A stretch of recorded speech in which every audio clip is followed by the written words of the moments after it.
ഈ ഫീൽഡിൽ ഏറ്റവും കൂടുതൽ പ്രോബ്ലം അല്ലെങ്കിൽ ഫേസ് ചെയ്യേണ്ടി വന്ന വലിയൊരു ചലഞ്ച് എന്തായിരിക്കും? അങ്ങനെ ചലഞ്ചുകളൊന്നും വന്നിട്ടില്ല. ഞാൻ അങ്ങനെയൊന്നും എടുക്കുന്നില്ല. എന്ന് പറഞ്ഞാൽ ചില മ്യൂസീഷ്യൻസിൻ്റെ കൂടെ വർക്ക് ചെയ്യുമ്പോൾ എനിക്ക് ഏറ്റവും കംഫർട്ട് എന്ന് പറഞ്ഞാൽ നേരിട്ടിരുന്ന് ചെയ്യലാണ്. അതായത് ഇപ്പോൾ കമ്പോസ് ചെയ്യുന്ന ആളിവിടെ ഉണ്ടെങ്കിൽ എനിക്ക് ചെറിയ സമയം മതി അത് ചെയ്യാൻ. കാരണം അദ്ദേഹം എന്താണോ ഉദ്ദേശിക്കുന്നതെന്ന് മനസ്സിലാവും.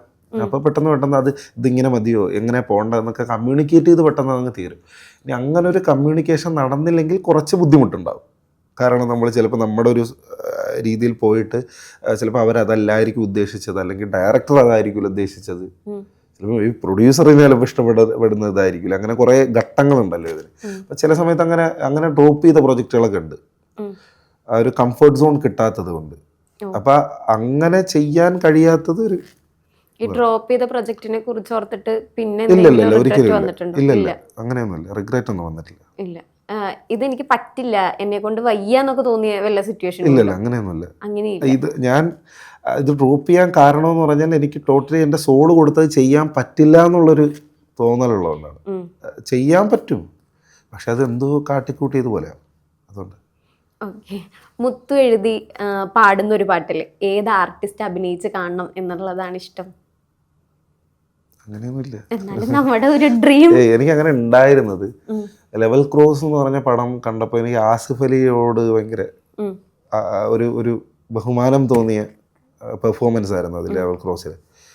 അപ്പോൾ ആസിഫ് അലിയുടെ മൂവിയൊക്കെ എന്നായിരിക്കും ചെയ്യുന്നത് എന്നൊരു തോന്നൽ ഉണ്ടായിരുന്നു. അങ്ങനെയാണ് ആഭ്യന്തര കുറ്റവാളി ചെയ്തത്. ഫോട്ടോ ഉള്ളിൽ എടുത്തിട്ട് ഞാനിത് എഴുതിയിട്ടുണ്ടായിരുന്നു. പിന്നെ അർജുന അശോകനെ ഞാൻ ഫസ്റ്റ് കാണുന്നത് ഞാൻ സിനിമയിലൊന്നും എത്താത്ത സമയത്താണ്. അപ്പം ഞാനിങ്ങനെ അദ്ദേഹത്തിനോട് പറഞ്ഞിട്ടുണ്ട്, ഞാനിങ്ങനെ ലിറിക്സും പാട്ടൊക്കെയാണ് ഇത് ഫോക്കസ് ചെയ്യുന്നത്. അപ്പോൾ പുള്ളി വിഷ് ചെയ്തു, ഒരു സമയത്ത് ഒരുമിച്ച് വർക്ക് ചെയ്യാൻ പറ്റട്ടെ അങ്ങനെ. പിന്നെ രണ്ടാമത്തെ വട്ടം പുള്ളിയെ കണ്ടപ്പോൾ ഞാൻ ഇഡിയിൽ വർക്ക് ചെയ്തുകൊണ്ടിരിക്കുകയാണ്. ഞാൻ പറഞ്ഞ സിനിമയിൽ വർക്ക് ചെയ്യുന്നുണ്ട്. പിന്നെ മൂന്നാമത്തെ വട്ടം കണ്ടപ്പോൾ പുള്ളിയുടെ പടമായിരുന്നു ചെയ്തുകൊണ്ടിരുന്നത്. നാലാമത്തെ വട്ടം കാണുന്ന പടത്തിൻ്റെ റിലീസിന് ശേഷം അങ്ങനെ കുറേ വിഷസ് സത്യമായിട്ടുണ്ട്. അതെ, അതിലൊക്കെ സന്തോഷം ഒരു നല്ല സിനിമകൾ വരണം, അത്രേ ഉള്ളൂ. നല്ല പ്രൊജക്ട്സ് വരണം. അത് നല്ല ആർട്ടിസ്റ്റുകൾ, അതിനകത്ത് പോപ്പുലർ ആയിട്ടുള്ള ആർട്ടിസ്റ്റുകൾ ഉണ്ടാവട്ടെ, ഇല്ലാതിരിക്കട്ടെ, അതൊന്നുമില്ല. നല്ല സബ്ജക്ട്സ് വരണം, നല്ലപോലെ ചെയ്യാൻ പറ്റണം, വ്യത്യസ്തമായിട്ടുള്ള സാധനങ്ങൾ ചെയ്യാൻ പറ്റണം.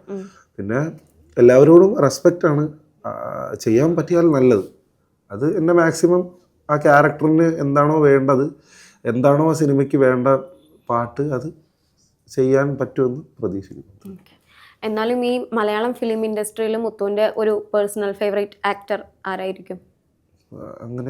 അങ്ങനെയില്ല. ഞാൻ പല തരത്തിലുള്ള സിനിമകൾ കാണാറുണ്ട്. ഭയങ്കര ഒരു മൂവി വാച്ച് ചെയ്യുന്ന ആളൊന്നുമല്ല. ഇപ്പം ഇന്നലെ കണ്ടത് സിന്നേഴ്സ് എന്ന് പറഞ്ഞിട്ടുള്ള പടമാണ്. സിന്നേഴ്സ് ഭയങ്കര ഇഷ്ടപ്പെട്ടു. കാരണം ഞാൻ അത് വണ്ടറായി പോയി എൻ്റെ ചില സംഭവങ്ങളെ കണ്ടിട്ട്.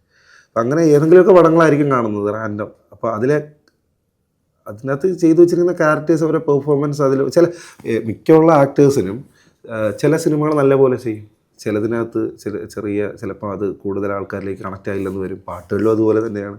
അപ്പോൾ അതുകൊണ്ട് ഒരാളെന്നില്ല, അവർ ചെയ്യുന്ന നല്ലതിനെ നല്ലതായിട്ട് അപ്രിഷ്യേറ്റ് ചെയ്യുന്നു, ഇഷ്ടപ്പെടാറുണ്ട്. ഒരു അധികം പോപ്പുലർ ആവാത്ത സിനിമകളാണെങ്കിലും ശരി തന്നെ അതിൻ്റെ അകത്ത് ആർട്ടിസ്റ്റുകൾ എല്ലാ ഭാഗത്തും, ഇപ്പോൾ കളർ ഗ്രേഡിങ് ആയാലും സ്ക്രിപ്റ്റിലായാലും എഡിറ്റിലായാലും ലൈറ്റിങ്ങിലായാലും എല്ലാ ഭാഗത്തും എന്താണ് ചെയ്തിട്ടുള്ളത് എന്ന് നോക്കാറുണ്ട്. തൊപ്പീനായിട്ട് ഭയങ്കര കണക്ഷൻ ഉണ്ടോ? സുഹൃത്താണ്. പുള്ളിനായിട്ട് വേറെ കണക്ഷൻ ഒന്നുമില്ല? ഇടയ്ക്ക് വിളിക്കാറുണ്ടോ? എന്താ പുതിയ വർക്ക് ഉണ്ടോ? പുള്ളിയായിട്ടൊരു പ്രൊജക്റ്റിന്റെ കാര്യത്തിനാണ് അവനെ കോണ്ടാക്ട് ചെയ്യുന്നത്. നല്ല വ്യക്തിയാണ്. അപ്പോൾ അതുവരെ ഞാൻ പിന്നെ മൂപ്പരെ പറ്റി ജഡ്ജ് ചെയ്യാനൊന്നും നിന്നിട്ടില്ല പണ്ടേ. അപ്പോൾ ഞാൻ ഫസ്റ്റ് ടൈം കാണുന്നു, സംസാരിക്കുമ്പോഴൊക്കെ എനിക്ക് ഭയങ്കര കൂളായിട്ട് തോന്നി. നല്ലൊരു വ്യക്തിയാണ്, നല്ല വ്യക്തിത്വമാണ്. ഞാൻ ഈ ഇതിൽ കാണുന്നതിൽ നിന്ന് വ്യത്യസ്തനായ ഒരു വ്യക്തിയാണെന്ന് മനസ്സിലായി. അപ്പോൾ അങ്ങനെ ഒരു ദിവസം തൊപ്പി എൻ്റെ അടുത്ത് പറഞ്ഞു, അവനൊരു പാട്ട് വേണം എന്ന് പറഞ്ഞപ്പോൾ ഞാനൊരു പാട്ട് കമ്പോസ് ചെയ്ത് എഴുതി. അങ്ങനെ അവൻ പാടി, അതിപ്പോൾ സൂൺ റിലീസാവും. അപ്പോൾ അങ്ങനെയൊക്കെയാണ് ആ ഒരു വർക്കിലൂടെയൊക്കെയാണ് കൂടുതൽ